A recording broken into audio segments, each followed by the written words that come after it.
കണ്ണൂരിൽ ഇന്ന് ദുരിതത്തിൻ്റെ ത്വരാമഴയായിരുന്നു. ഇന്ന് രാവിലെ തന്നെ രണ്ടുപേർ മരിച്ചു എന്ന വാർത്ത നമ്മളെ തേടി വന്നു. അതും വല്ലാത്ത അവസ്ഥയാണ്. മട്ടന്നൂർ സ്വദേശിനിയായ കുഞ്ഞാമിന, ചൊക്ലിയിലെ ചന്ദ്രശേഖരൻ എന്നിവരാണ് ഇന്ന് മരിച്ചത്.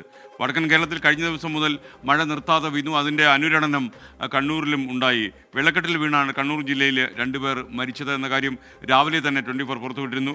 താഴെ ചൊവ്വ ഇളയാവൂരിൽ നിരവധി വീടുകളിൽ ഇന്ന് പകൽ വെള്ളം കയറി.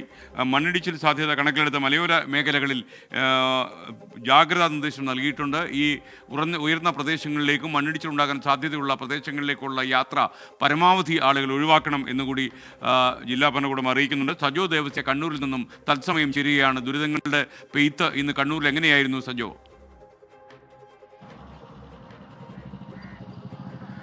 SKN കണ്ണൂരിനെ സംബന്ധിച്ച് ഏറ്റവും സങ്കടകരമായ കാര്യം 2 ജീവനുകളാണ് വെള്ളക്കെട്ടിൽ വീണ് പൊലിഞ്ഞത്. മട്ടന്നൂർ കോളാരി സ്വദേശിനി കുഞ്ഞാമിന 51 വയസ്സായിരുന്നു. അവർ വെള്ളക്കെട്ടിൽ വീണ് മരിച്ചു. ഒപ്പം ചൊക്ലി ഒളവിലം സ്വദേശി ചന്ദ്രശേഖരൻ 63 വയസ്സുള്ള ചന്ദ്രശേഖരനും വെള്ളക്കെട്ടിൽ വീണു. ഇരുവരും അബദ്ധത്തിൽ വെള്ളക്കെട്ടിൽ വീണതാണ് എന്നതാണ് നിഗമനം. ആ ഘട്ടത്തിൽ കാണാൻ കഴിഞ്ഞില്ല. പിന്നീട് ബന്ധുക്കളും നാട്ടുകാരും തിരച്ചിൽ നടത്തിയപ്പോഴാണ് അവരെ കണ്ടെത്താൻ കഴിഞ്ഞത്. പക്ഷേ അപ്പോഴേക്കും അവരുടെ ജീവൻ നഷ്ടമായിരുന്നു. ജില്ലയിൽ വ്യാപക നാശനഷ്ടവും റിപ്പോർട്ട് ചെയ്തു. മറ്റൊന്ന്, പ്രധാനപ്പെട്ട തോടുകളും പുഴകളും എല്ലാം കരകവിയുന്ന സ്ഥിതിയാണ്. ജില്ലയിൽ രാത്രിയും പുലർച്ചെയും ഇന്ന് ഉച്ചവരെയും അതിശക്തമായ മഴ ലഭിച്ചു. ഇപ്പോൾ മാത്രമാണ് മഴയ്ക്കൊരല്പം ശമനമുള്ളത്. പക്ഷേ ഏതെങ്കിലും നിലയ്ക്ക് വെള്ളക്കെട്ടിന് കുറവില്ല. ഞാനിപ്പോൾ നിൽക്കുന്ന കക്കാടടക്കം കക്കാട് പുഴ കരകവിഞ്ഞ് റോഡിൽ ഗതാഗതം ഭാഗികമായി തടസ്സപ്പെട്ട നിലയാണ്. ഒപ്പം ഇളയാവൂർ ഉൾപ്പെടുന്ന മേഖലകളിൽ നിരവധി വീടുകളിൽ വെള്ളം കയറി.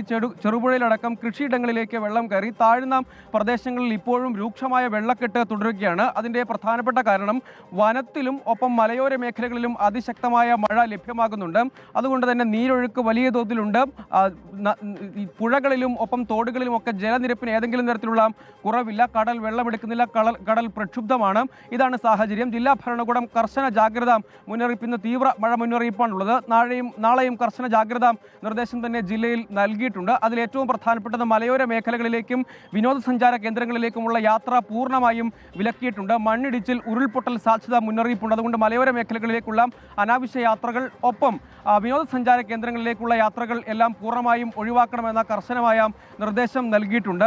വെള്ളക്കെട്ടിന് ഏതെങ്കിലും തരത്തിലുള്ള ശമനമില്ല. വിവിധയിടങ്ങളിൽ, അതായത് പേരാവൂർ, ഇരിട്ടി ഉൾപ്പെടുന്ന മേഖലകളിൽ വിവിധയിടങ്ങളിൽ കാര്യമായ നാശനഷ്ടം ഉണ്ടായിട്ടുണ്ട്. കൃഷിനാശം, ഒപ്പം വീടുകൾക്ക് ഭാഗിക കേടുപാടുണ്ട്. ഇരിട്ടി, തളിപ്പറമ്പ് താലൂക്കിലാണ് ഏറ്റവും കർശന ജാഗ്രതാ നിർദ്ദേശം നൽകിയിട്ടുള്ളത്. ആ മേഖലകളിലാണ് ഏറ്റവും കൂടുതൽ മഴ ലഭിച്ചത്. സംസ്ഥാനത്ത് തന്നെ ഏറ്റവും കൂടുതൽ മഴ ലഭ്യമായ ജില്ലകളിൽ ഒന്ന് കണ്ണൂരാണ് എന്നതുകൂടി ഇതിനോടൊപ്പം എടുത്തു പറയേണ്ടതുണ്ട്. അതുകൊണ്ട് തന്നെയാണ് താഴ്ന്ന പ്രദേശങ്ങളിൽ നിന്ന് ഇപ്പോഴും ഇളയാവൂരടക്കമുള്ള മേഖലകളിലെ നിരവധി വീടുകളിൽ വെള്ളം കയറിയ വെള്ളം ഇതുവരെ വലിഞ്ഞു പോയിട്ടില്ല. സ്വാഭാവികമായും വെള്ളക്കെട്ട് തുടരുന്ന സാഹചര്യം തന്നെ ഉണ്ടാകും എന്നതാണ് മുന്നറിയിപ്പ്. ഇതുവരെ ദുരിതാശ്വാസ ക്യാമ്പുകളൊന്നും തുറന്നിട്ടില്ല. പക്ഷേ അടിയന്തര സാഹചര്യം പരിഗണിച്ച് അതിനുള്ള ക്രമീകരണങ്ങളും ഒരുക്കങ്ങളും പൂർത്തിയാക്കിയതായി ജില്ലാ ഭരണകൂടം പറഞ്ഞിട്ടുണ്ട്. ഇളയാവൂർ ഭാഗത്ത് നിരവധി വീടുകളുള്ളവർ ഇപ്പോൾ സ്വന്തം നിലയ്ക്ക് മാറി താമസിക്കുന്നുണ്ട്. കാരണം വെള്ളക്കെട്ട് ഒഴിയാത്തതുകൊണ്ട് അവിടെ തുടരാൻ കഴിയാത്ത സാഹചര്യം ഉള്ളതുകൊണ്ട് തന്നെ അവർ സ്വയം മാറി താമസിക്കുന്നുണ്ട്.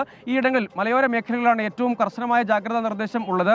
വിവിധയിടങ്ങളിലൊപ്പം ദേശീയപാതയുടെ നിർമ്മാണം പുരോഗമിക്കുന്ന ഇടങ്ങളിൽ, പ്രത്യേകിച്ച് ഇളയാവൂർ മേഖലകളിൽ മണ്ണിടിച്ചിലും വെള്ളക്കെട്ടും ഉണ്ട്. ആ മേഖലകളിലും ജാഗ്രതാ നിർദ്ദേശം എന്ന നിലയ്ക്ക് കർശന ജാഗ്രതാ നിർദ്ദേശം നൽകിയിട്ടുണ്ട്. പഴയങ്ങാടി, ചൂട്ടാട്, മാട്ടൂൽ ഉൾപ്പെടുന്ന മേഖലകൾ തീരദേശ മേഖലയാണ്. അവിടെയും ഉയർന്ന തിരമാലയും കടലാക്രമണവും ഉണ്ട്. ആ മേഖലകളിലും ഇതിനകം കർശന ജാഗ്രതാ നിർദ്ദേശമുണ്ട്. കാര്യമായ നാശനഷ്ടമുണ്ട്. ഒപ്പം ഏറ്റവും സങ്കടകരമായ കാര്യം 2 ജീവനുകൾ പൊലിഞ്ഞിരിക്കുന്നു എന്നതാണ്. അതുൾപ്പെടെ വിവരങ്ങൾ നൽകിയിരിക്കൊണ്ടിരിക്കുന്നത്. പ്രിയപ്പെട്ട പ്രേക്ഷകർക്ക് അറിയുന്ന പോലെ കണ്ണൂർ ജില്ലയിലാണ് 2 മരണം ഉണ്ടായത്. ഇന്ന് രാവിലെ തന്നെ വന്ന അത്യാഹിതത്തിൻ്റെ വാർത്തയായിരുന്നു അത്. 4 ജില്ലകളിൽ മാത്രമേ വിദ്യാഭ്യാസ സ്ഥാപനങ്ങൾക്ക് അവധിയുള്ളൂ. വയനാട്, പാലക്കാട്, കോഴിക്കോട്, ഇടുക്കി, ഈ 4 ജില്ലകളിലെ വിദ്യാഭ്യാസ സ്ഥാപനങ്ങൾക്കാണ് കളക്ടർ അവധി പ്രഖ്യാപിച്ചിരിക്കുന്നത്. എന്നാൽ ആലപ്പുഴയിലും എറണാകുളത്തും കോട്ടയത്തും ഒക്കെ തന്നെ നല്ല മഴ പെയ്യുകയാണ്. തൃശ്ശൂരിലും മഴ പെയ്യുകയാണ്. അതുകൊണ്ട് അവധിയുണ്ടോ എന്ന് ചോദിച്ചിട്ട് അസംഖ്യം പ്രേക്ഷകർ യൂട്യൂബിൽ മരണവേഗത്തിൽ ഇങ്ങനെ സന്ദേശങ്ങൾ ഇട്ടുകൊണ്ടിരിക്കുക. എനിക്ക് വായിക്കാൻ പറ്റാത്തതിൽ വളരെ വേഗത്തിൽ ഈ സന്ദേശങ്ങൾ പോയിക്കൊണ്ടിരിക്കുക. പക്ഷേ ഞാൻ പിടിച്ചു നിർത്തി പരിശോധിച്ചപ്പോൾ അവധിയുണ്ടോ എന്ന് തന്നെയാണ്. എല്ലാ സന്ദേശത്തിനും ഒരേ മുഖം, ഒരേ സ്വരം, ഒരേ നിറം. അത് അവധിയുണ്ടോ? അപ്പോൾ ഏതെങ്കിലും ജില്ലാ കളക്ടർ അവധി ഉണ്ടെങ്കിൽ പ്രഖ്യാപിക്കുകയാണെങ്കിൽ തത്സമയം പ്രേക്ഷകരിലേക്ക് എത്തിക്കാനുള്ള എല്ലാവിധമായ ഒരുക്കങ്ങളും നമ്മൾ ചെയ്തിട്ടുണ്ട്. നിങ്ങൾക്കറിയാം, ഈ കാര്യത്തിലൊക്കെ നമ്മൾ ബഹുദൂരം മുന്നിലാണ്.